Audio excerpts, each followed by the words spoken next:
हाय friends, BM info guide में हार्दिक स्वागत है। बिल्डिंग रीडेवलपमेंट क्या है? बिल्डिंग रीडेवलपमेंट करने से बेनिफिट क्या मिलता है? बिल्डिंग रीडेवलपमेंट कब जरूरी है? क्यों करना चाहिए?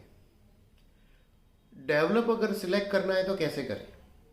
कौन सा डॉक्यूमेंट हमें करें? कौन सा परमिशन चाहिए? ये बहुत सारे सवाल मेरे पास आते हैं।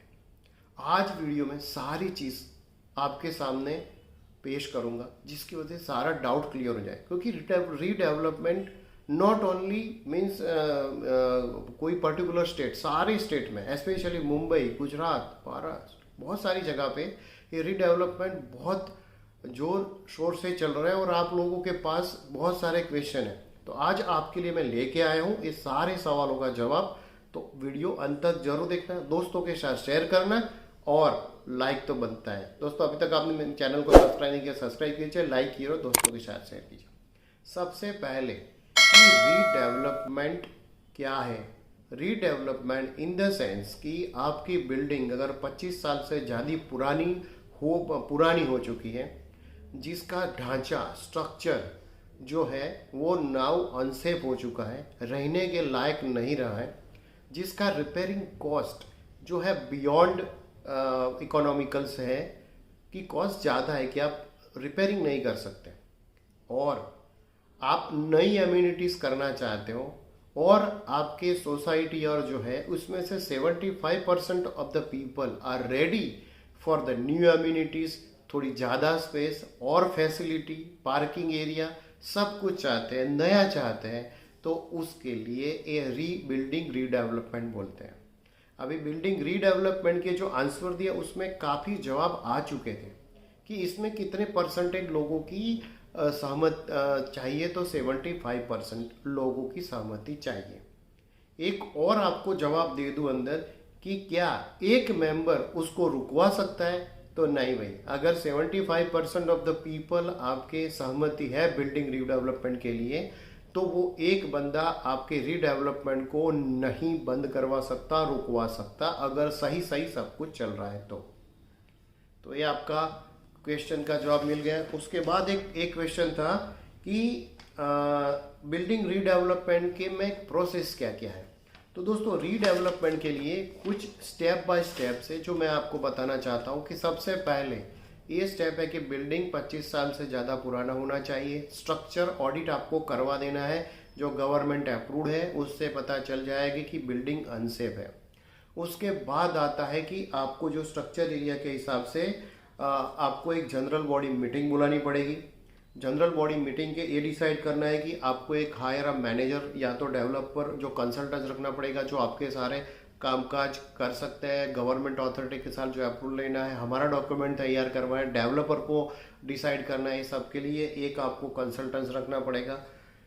दूसरा कि आपको टेंडर फ्लोट करना पड़ेगा फॉर द डेवलपर को सिलेक्ट करने के लिए, और आपको रीडेवलपमेंट के जो एग्रीमेंट से एग्रीमेंट फाइनलाइज करके, और सबसे साथ एक कंसर्न अप्रूवल्स लेना पड़ेगा, कॉमर्शियल लेना पड़ेगा। ये सारे 1 by 1 स्टेप्स है, राइट।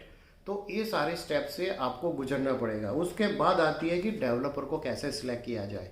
तो डेवलपर के सिलेक्ट करने के लिए आपको सबसे पहले ये करना है कि उसके पास्ट जो प्रोजेक्ट्स है उसके बारे में पता करके वो कैसे चले हैं, उनको मिल के आइए, पता चले उनकी फाइनेंशियल स्टेबिलिटी क्या है, उसका परफॉर्मेंस क्या है, उसकी क्वालिटी क्या है। ये सबका सर्वे करने के बाद आपको डेवलपर को सिलेक्ट करना है। आप रेप्यूटेड बिल्डर को, डेवलपर को सिलेक्ट करने का एक ही फ़ायदा है कि टाइमली आपका प्रोजेक्ट ख़त्म होगा। अदर आपका टाइमली प्रोजेक्ट ख़त्म नहीं होता है तो इट विल क्रिएट अ बहुत सारे इश्यू। तो अगर वो डेवलपर आपका सही तरीके से आपका टाइमली वो क्लोज नहीं करता है, तो हमें क्या कर सकता है, या तो उसने काम बंद कर दिया है तो क्या कर सकता है, उसका भी मैं जवाब अंत में देने वाला हूँ। उसके बाद कुछ सवाल ऐसे थे कि क्या बेनिफिट मिलता है। बेनिफिट इन द सेंस का आपको न्यू एम्यूनिटीज़ मिलेगी, एरिया थोड़ा ज़्यादा मिलेगा, आपकी जो पार्किंग एरिया मिल जाएगा, एलिवेटर मिल जाएगा, बहुत सारे जो बेनिफिट्स है वो आपको मिलेगा। मकान नया हो जाएगा, उसकी वैल्यूएशन बढ़ेगी, तो ये आपके बेनिफिट्स हैं। उसके बाद पूछा गया था क्वेश्चन कि डॉक्यूमेंट क्या क्या रिक्वायर्ड है।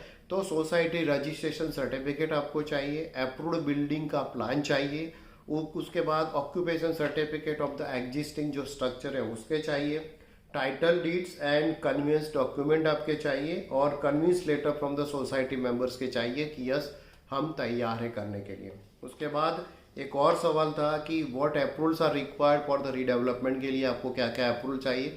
तो अगर म्यूनिसिपल कॉरपोरेशन है तो उसका, और अर्बन डेवलपमेंट उसकी अथॉरिटी की परमिशन चाहिए, एनवायरनमेंट का इफ एप्लीकेबल है तो उसका परमिशन चाहिए, फायर सेफ्टी का आपको डिपार्टमेंट का परमिशन चाहिए, सिविल एविएशन पर रजिस्टर है इफ अगर चाहिए तो।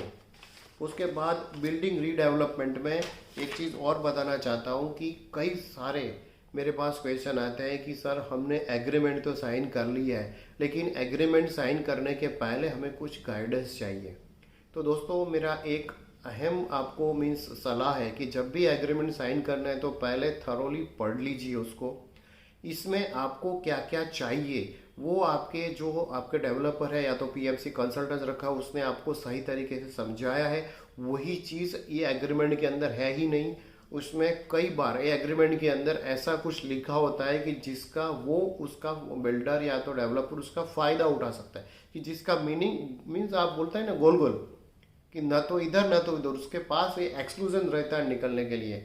तो आई रिक्वेस्ट कि आपका जो भी कंसर्न जो आपने रेस किया है वो सारा डॉक्यूमेंटेशन प्रॉपर राइटिंग में हो। ऐसा हो तो लीगली आप एडवाइस लीजिए। अगर ऐसा लगता है तो उसका हिंदी जानता है तो हिंदी, या तो कोई भी अपनी पर्सनल लैंग्वेज में उसको ट्रांसलेट करवाने का उनको बोलिए कि ट्रांसलेट करके आप अच्छी तरह से पढ़ पाए और उसके बाद ही एग्रीमेंट साइन कीजिए। मेन चीज़ क्या है कि आपका जो टाइमली ख़त्म होने का जो प्रोजेक्ट मैंने बताया था आपको, मैं लास्ट में बताऊंगा, अगर टाइमली ख़त्म नहीं होता है उसने रोक दिया है तो ये आपको उसको नोटिस दे के एग्रीमेंट को मीन्स कैंसिल करके आप दूसरे ही डेवलपर को ये दे सकते हैं। लेकिन इतना चीज़ ध्यान रखना दोस्तों कि जब भी बिल्डिंग रिडेवलपमेंट होती है तो एज अ मेंबर आपको कम से कम हर 3 महीने में विजिट करके उसका प्रोग्रेस रिपोर्ट प्रोग्रेस फिजिकली आप जाके प्रोग्रेस देखिए, जिसकी वजह से अपने को पता चले कि हमें जो टाइमलाइन दिया है वो टाइमलाइन के हिसाब से चल रहा है। मोटा मोटा 2 से 3 साल का बेस्ड ऑन द आपकी जो बिल्डिंग की साइज है, एरिया है, उसके हिसाब से ये प्रोजेक्ट की टाइमलाइन डिसाइड होती है। और जब तक एग्रीमेंट मीन्स आपका स्टार्ट होता है तब से लेके एग्रीमेंट नया आपको बिल्डिंग मिल जाता है तब तक का जो भी रेंट है वो आपको बिल्डर रिडेवलपर आपको देगा, और उसको भी एग्रीमेंट में बाकायदा रखना है। और जब भी आप ऑक्यूपेंसी सर्टिफिकेट लेते हो तब ध्यान रखना कि सारी चीज़ नया बिल्डिंग में एज पर एग्रीमेंट के हिसाब से जो एम्यूनिटीज़ दिया है, जो आपको एरिया दिया है, जो आपको अंदर का जो भी आपने मांगा है वो हिसाब से दिया है कि नहीं है। अगर नहीं है तो आप ऑक्यूपेशन मीन्स आपको लेटर पे साइन मत कीजिए, अदरवाइज एक बार साइन कर दिया उसके बाद आपकी वो लेना पड़ेगा। तो दोस्तों ये रीडेवलपमेंट के बारे में पूछे गए कुछ सवाल का जवाब था, काफ़ी चीज़ उसमें से क्लियर हो गई होगी। फिर भी अगर आपको कोई डाउट है, कोई क्वेश्चन है तो आप मुझे पूछ सकते हैं। थैंक यू दोस्तों, और एडवांस में आपको हैप्पी न्यू ईयर एवरीबॉडी।